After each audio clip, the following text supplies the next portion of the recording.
Thank you for joining us on This Is Exclusive. Ladies and gentlemen, 10 months after the RG car rape and murder, people in Kolkata are out on the streets again. There are protests over another rape case. That of a law student, that too on campus. Students, ex-students, political activists, political links are coming out. We have details on the show. Here are the headlines.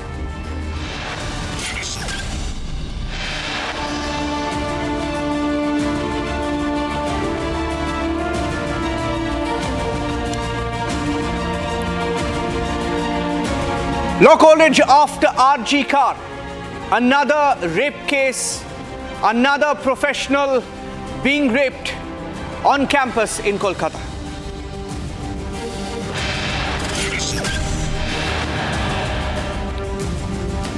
Republic accesses the complaint copy of the rape survivor.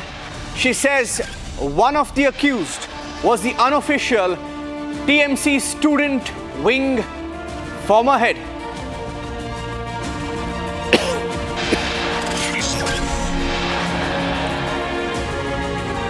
Anger grows against singer Diljit Dosanjh. Veterans calling out the move to allow Diljit's film to be shot at the NDA. The controversy is getting bigger, but the filmmakers are digging in their heels.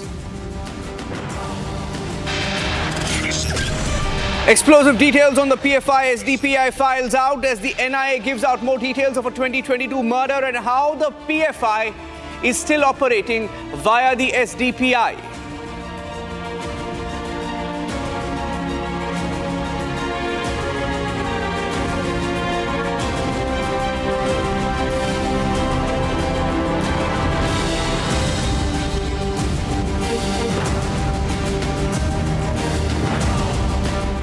The pictures from Kolkata this evening, ladies and gentlemen, reminding us of what happened at the RG car exactly 10 months ago when the entire country erupted, fought for Abaya. And as we speak, those protests have begun once again. People are out on the streets questioning the government in West Bengal because it's not just another case of rape, it's a case of rape on campus, like it happened at RG car. It's another case of rape where there is a political link that is emerging, and the rape survivor herself in a letter has claimed this political link. The BJP is also putting out pictures of the alleged rapist and his political links. Here's the story so far.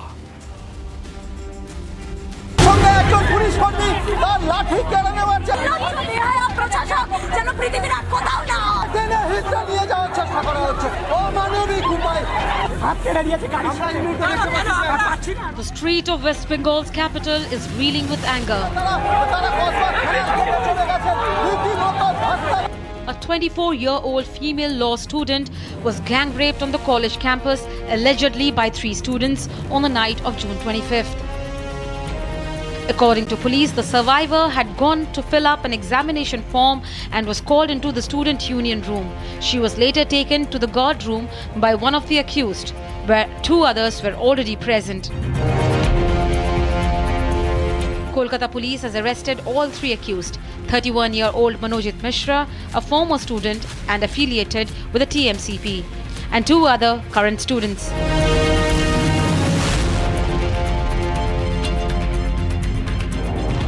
The National Commission for Women has taken suo motu cognizance of the case and demanded an urgent time-bound probe. The incident has set off a political firestorm.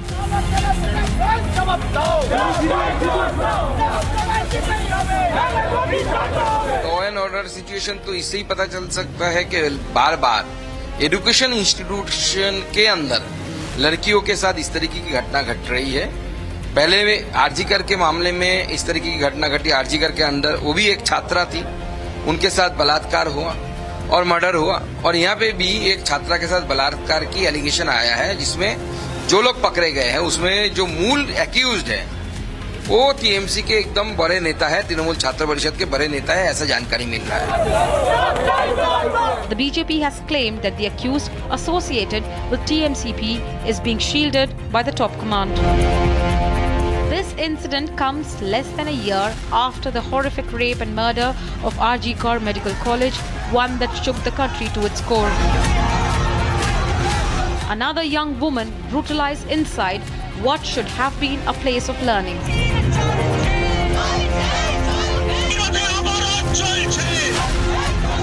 जो अभियुक्त है उन लोगों को कड़ी से कड़ी सजा देना होगा, यही मांग है आज के इस ट्रायल का। इस घटना के संग जितने दोषी जुड़े हुए हैं उन लोगों को अभी भी पता चला है कि 3 लोगों को गिरफ्तार किया गया है और भी इसका तदंत किया जाए, देखा जाए इसमें और कौन कौन जुड़े हुए हैं, उनको गिरफ्तार करके कड़ी से कड़ी सजा की हम लोग मांग कर रहे हैं।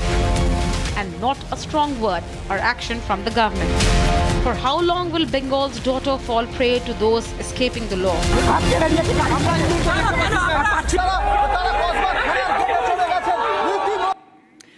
And we're getting in some breaking news updates. I've accessed the complaint copy of the rape survivor, in which there are many questions, in fact, that I have when I look at this complaint letter, because the names seem to have been erased and replaced with letters. And Kishale is joining me on this breaking news update. Explosive details. The student claims she was asked to prove her loyalty. The rape survivor claims she was asked to prove her loyalty to this gang, including a political leader, a student political leader. Kishale, I have the details. I have the complaint copy. She says she was asked to prove her loyalty. A few minutes later, was locked up in a room. And all 3 of them were inside the room and then taken once again to the guard's room. And then she was allegedly raped. Now, all of this has been documented in a complaint letter, Kishale. I want the political link. I have the picture that was tweeted also by the BJP. Shuvendu has tweeted the picture where one of the accused, they say, is in this picture with Abhishek Banerjee, claiming that he's politically linked. Kishale. Well, exactly. This shocking incident, horrific incident happened right inside this college behind me. I'll show you this college behind me. This is South Calcutta Law College, and this is in Koshba area of Kolkata. Now, Niranjan, I'll try to show you the exact room where this horrific incident happened, and then we can talk about how this whole incident unfolded. And I'll try to show you right now. My video journalist is showing how the Kolkata police officials, including the forensic officials and the detective department, is standing in front of the room where the incident happened, the horrific gang rape happened. You can see that door. The door is open. The collapsible is open. Inside that door, this girl was called in. If you can zoom towards that door, zoom in towards that door, and inside this room, this girl was called. She was first called around 12 in the union room, and later on she was brought here in the guards room. This is the guards room, and then she was gang raped inside. Now, the person who is main accused, his name is Monojit Mishro. He is a TMCP leader. And behind me, if we go about 10 feet forward, there is a wall. It's dark now. I cannot show you the wall, but there is a wall on which it's very clearly written, "We love Monojit." So, and also TMCP is written in the same wall. There's a graffiti. So, Niranjan, the graffiti proves very clearly that though this student was passed out, he passed out from this college on the year 2021, he was coming here every day, controlling the daily affairs of this college. He was the unofficial TMCP head of this college, allegedly, and he had a gang. He had a gang of about 10-12 people. And 2 of them were with him when this gang rape was happening. He was committing this crime, horrific crime. And this girl was first called around 12 p.m. in the day. And she was asked that prove your loyalty towards our gang or otherwise you will face consequence. Now, this event dragged. I showed you the room, the door. Inside that room she was taken, and I'm very sad to say this, that hours together she was tortured. And it was evening 7 or 7:30 p.m. or around 8 p.m. that this incident happened inside that room. The gang rape happened around late evening. So since 12 p.m. in the morning till late evening, 7:38 p.m., she was tortured, gang raped allegedly, and all this happened right here in a very important area of Kolkata, which is called Kosba, right inside this college. This TMCP leader has been very close to senior leaders like Abhishek Banerjee, allegedly, according to the BJP, because we have pictures of those. We have selfies of this TMCP leader with Chandrima Bhattacharya, who is a minister in the TMCP government of West Bengal, and we have pictures of him with Abhishek Banerjee and other leaders. So the clear question is, what was this security guards, what was the TMCP union, and what was the police doing when this horrific incident was happening? Because I'll try to show you, here's a traffic jam though, but if you go about 100 feet away, straight in this way, the Kosba police station is very close by. It's just right here. Where was the police? What was happening here? Why couldn't they come and do anything about it? Why they had to take action and start the investigation 2 days after the rape? It happened on Wednesday. Today is Friday. The police is here today. They have sealed the area today. Are questions that the people of West Bengal are asking, and now we see that they're erupting in protest all across the state, and we have seen people, the cadres or the party supporters across party line, including Congress, BJP and the left parties, have been on the streets protesting against this horrific crime that happened here, and TMCP is directly linked. That is the allegation of the BJP. Back to the studio, Niranjan. Okay, I quickly want to show the letter that I have right now. We've accessed that letter. Quickly, if I can put that letter on screen, just taking you through some of what the survivor has written in this particular letter. I'm reading it from the screen. Now, these are excerpts from the letter. She says, one of the alleged rapists, she writes in the letter that he was the unofficial head of the TMCP unit of the college. TMCP is the TMC, Trinamool Congress student wing. She says he is unofficially the head of the TMC unit. And she says he gave a proposal for marriage, which she then denied. She rejected his overture. And then she goes on to detail what happened. In fact, what is very strange is that it appears that some of the names have been erased and replaced with letters carefully. PMJ. Very, very carefully they have done that. And if you're wondering what the names are, from the details accessed by Republic TV, the names are accused number 1, Manojit Mishra, who's an ex-student and the current General Secretary of South Calcutta District of the TMCP, student wing of the Trinamool Congress, also contractual staff at the college. Accused number 2, Zaib Ahmed. Accused number 3, Pramit Mukherjee, who's also currently a student. Keeping a close watch on this story, let's move on now.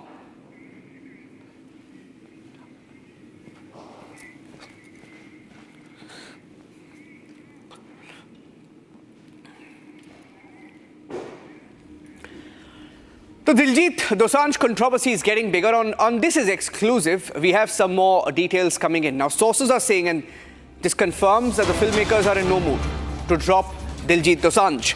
A source confirming that the news about replacement may not be true. Diljit is part of Border 2, and that they have already shot 50% of the movie with him, claiming that the announcement about his casting was made almost 9 months back. I have Rakshita with me on this breaking news update. It appears the filmmakers are in no mood to drop Diljit despite the anger, the outrage. Rakshita, the protests, they're not moved.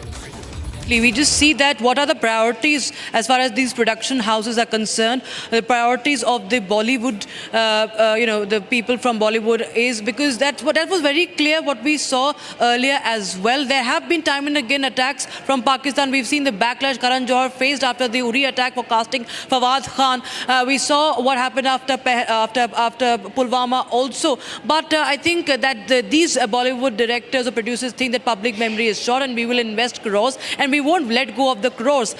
In this case also we see, despite the backlash, despite what has happened in Pahalgam and Diljit Dosanjh facing this boycott call, they say that 50% of the shooting has been done with Diljit, and they are not ready to let go of it. It's not even that they have completed the entire shoot. So 50% has been shot. Of course, crores of money would have been paid, and that has not been completed. That is something that they don't want to let go of. There was a name floating around of Ami Virk. He's a popular, a Punjabi actor, and names were coming in that he might be replacing Diljit Dosanjh. But now what we understand that they all are denying, and there's nothing of that sort. Diljit Dosanjh is who they will continue with, despite the backlash, despite Diljit Dosanjh even being not even showing any remorse. We see that he continues to release that movie in Pakistan about Sardarji 3 that we are witnessing. It's an overseas release that is happening today, and of course he's also involved in the profit sharing, and he does not want to let go of that, despite the reputation that is taking a dent, that it's hurting the sentiments of so many people and our brave hearts. And now this letter about not letting that the FWICE has said that requesting Amit Shah and Rajnath Singh, the defense minister, to not allow him to shoot in the for NDA, that is the center, National Center for Defense Training. That of course is also something that there is no word coming in on, and despite that, Diljit Dosanjh continues with his promotions, continues with releasing his Sardarji 3 movie, and the production house concerned as far as this movie Border 2 is concerned. And Border 2, remember, it's a patriotic movie. The Border 1 is something that everybody has watched across the length and breadth of the country. It talks about the valor, the sacrifices of our brave hearts, and Border 2 is on the similar lines. Sunny Deol, people are, fans are also, apart from the film bodies, appealing to him that he should disassociate himself with this film or boycott Diljit Dosanjh. But there's no word from Sunny Deol either, who has been the face of the Border 1 movie, the first edition of the Border series. So this is, of course, there is pin drop silence, there's radio silence from the producers and from the directors as well, and we understand from our sources that they will go ahead with Diljit Dosanjh. Okay, thank you for that. The controversy is getting bigger. Okay, finally, Republic TV has accessed a petition. It's in fact an order in which the NIA has made some startling revelations. Now, the PFI may be banned, but in this petition, details of which are with Republic TV, the PFI's real agenda. They've in fact named the SDPI. The SDPI is active in India. The SDPI is contesting elections in India. And what is controversial is that the NIA claims PFI wanted SDPI to be undisputed representative of Muslims. PFI wanted SDPI to sideline all other Muslim organizations, wanted to eliminate those who went against the interest of PFI. The SDPI is taking that agenda forward. And let me tell you, I have the full details of the petition with me right now. Let me give you a little bit about, they have said, and the PFI may be banned many years ago. Why is it critical today? Because the SDPI is functional today. The SDPI is contesting elections today. The SDPI is in alliance with the Congress party today. The SDPI, now this is what the NIA says in court. So it's not an old story. It's a document in front of the court today. The PFI wanted SDPI to be the undisputed representative of Muslims. These are from investigations, documents that they have recovered, saying that they wanted SDPI to sideline all other Muslim organizations. And I have some more details. Let's put that out. They wanted to eliminate those who went against the interest of PFI. This was specifically in the case of a murder of a Hindu man in 2022 in Kerala, when these details came out. Now, Ashwin is joining me. Let me tell you a little bit more about what they have said in this document, how they hunted down. There was a reporter's wing of the PFI. And this is for the first time that these details are coming out. A reporter's wing of the PFI. If I can pull that out, I'll go across to Ashwin and pull that out in just a few seconds.